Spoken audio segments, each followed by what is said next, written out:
Bun venit la noi episod, eu sunt Ariana, iar ea este Dana. Salut! Astăzi ne vom da cu Sania, cu boburile și cu placa. Cu ce găsim?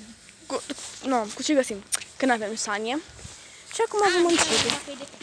Da, eu am venit acasă și n-am chef să duc. Ok, hai să începem.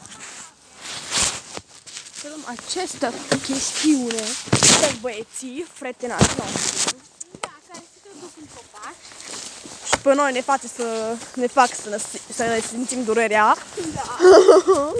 Durere. Aoleu, că mi-a pic jos! Cu telefonul. Acolo am tras de pământ. Te omor, Tania, dacă îți pare. Sigur. Ah! Dubios! Dau sau eu? Mă, da! Nu, Dana! Ajută-mă, copilă! Urcă, trec în el, Bob! E mor! E vina voastră! Veleta! Ai, Doamne! Am murit! Cred. Acum să filmăm pe doamna.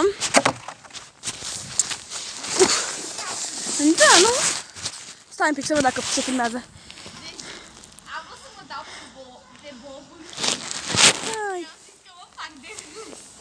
Putem 6 minute să filmăm, hai. Hai tu.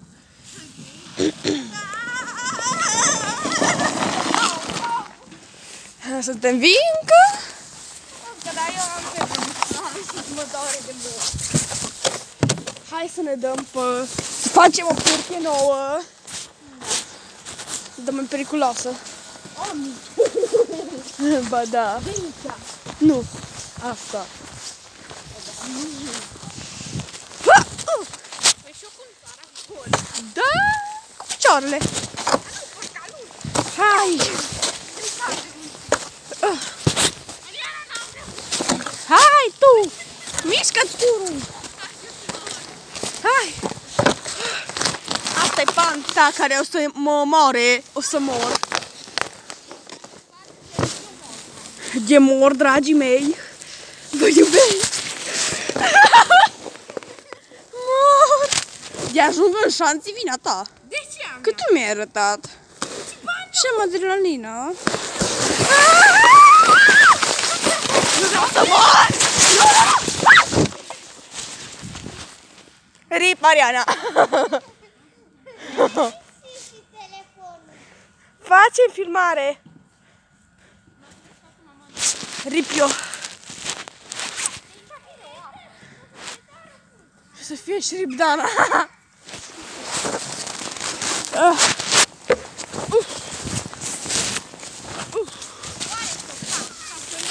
Fă-o repede!